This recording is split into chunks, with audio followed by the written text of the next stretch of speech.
नमस्कार दोस्तों, स्वागत है आपका एक बार फिर से ब्रेन रूट क्लासेस के अंदर।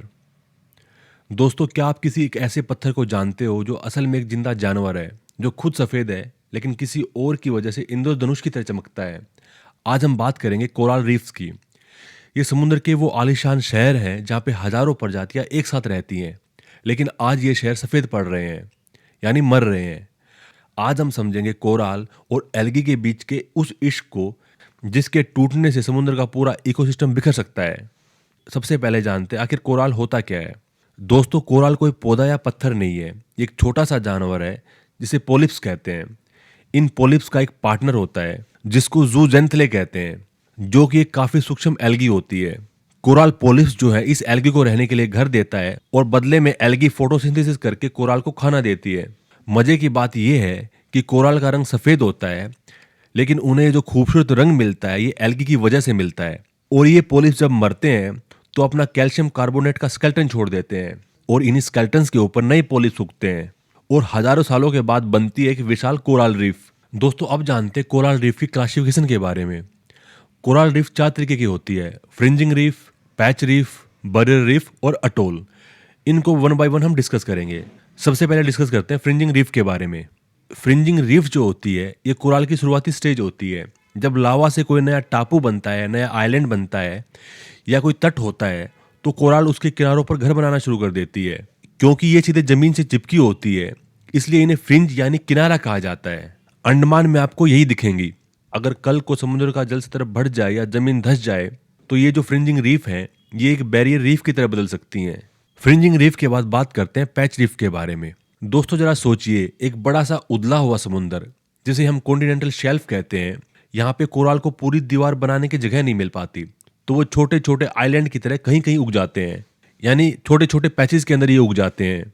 ये जो है गहरे नहीं होते और अक्सर कोस्ट और बैरियर रीफ के बीच लगून में पाए जाते हैं। गल्फ ऑफ मन्नार और गल्फ ऑफ कच्छ के अंदर ये बिखरे हुए पैच आपको खूब दिखेंगे। ये जो है समुद्री जीवों के लिए एक सेफ हाउस का काम करते हैं।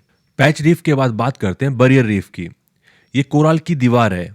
होता क्या है, जब कोस्टल इलाका धीरे धीरे पानी में डूबने लग जाता है तो कोराल खुद को जिंदा रखने के लिए ऊपर की तरफ बढ़ते हैं और इसका नतीजा होता क्या है, कोस्ट और रीफ के बीच गहरे पानी का रास्ता बन जाता है जिसे हम कहते हैं लेगून। दुनिया की सबसे बड़ी दीवार यानी कि ग्रेट बैरियर रीफ इसी का अच्छा खासा एग्जाम्पल है। और अगर बात करें इंडिया की, तो इंडिया के अंदर जो निकोबार आइलैंड है वहां पे ये आपको देखने को मिलेंगे।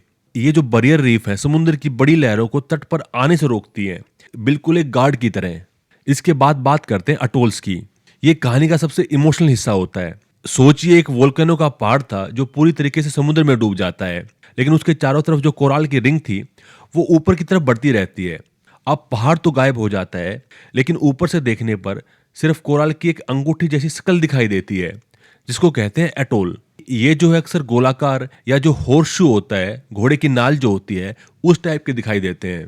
इंडिया के जो लक्षद्वीप आइलैंड है वो पूरा का पूरा इन्हीं एटोल्स पर टिका हुआ है। वहां पर जमीन नहीं है, बल्कि करोड़ों सालों से जमा हुए कोराल्स के कंकाल हैं। दोस्तों, अब बात करते हैं सबसे दुखद हिस्से के बारे में, जो कि कोराल ब्लीचिंग। जब समुद्र का टेम्परेचर बढ़ता है या फिर पोल्यूशन होता है तो कोराल तनाव के अंदर आ जाते हैं।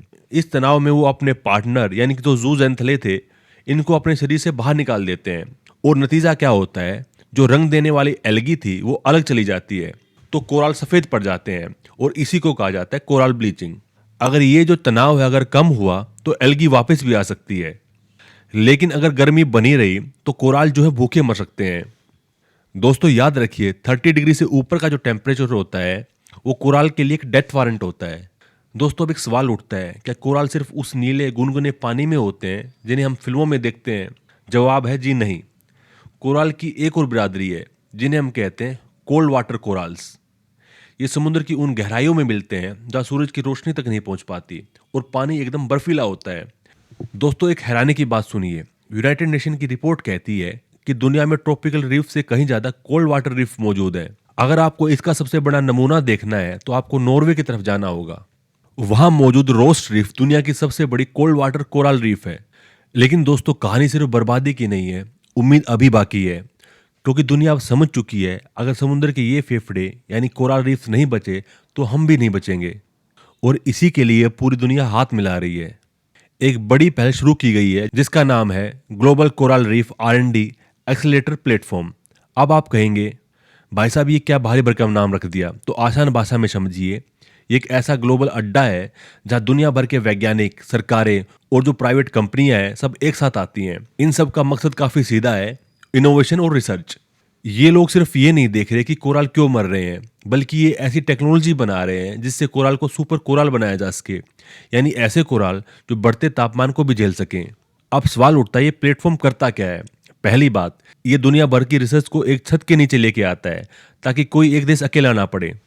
दूसरी बात, ये फंड जुटाता है क्योंकि कोराल को बचाने के लिए लैब चाहिए और जो प्लांटेशन करना है उसमें काफी पैसा लगेगा। और तीसरी बात, ये नई नई टेक्निक जैसे कि 3D प्रिंटेड कोराल या कोराल फार्मिंग को बढ़ावा देता है। दोस्तों मजे की बात जानिए, इसकी शुरुआत साल 2020 में G20 देशों की पहल से हुई थी। आज ये प्लेटफॉर्म दुनिया के उन इलाकों के अंदर काम कर रहा है जहां कोराल सबसे ज्यादा खतरे में है। क्योंकि दोस्तों ये सिर्फ किसी देश की सरहद का मामला नहीं है, ये पूरे प्लेनेट का एक वजूद का सवाल है। तो आपको क्या लगता है कि इंसान की ब्राइन टेक्नोलॉजी कुदरत के इस अनमोल खजाने को बचा पाएगी? अपनी राय कमेंट बॉक्स में जरूर बताइएगा। अगर वीडियो पसंद आया हो तो इसे उन लोगों तक पहुंचाइएगा जो पर्यावरण की फिक्र करते हो। मैं हूं GS ढिल्लों और आप देख रहे हैं द ब्रेन रूट्स। मिलते हैं अगले वीडियो में, तब तक के लिए धन्यवाद।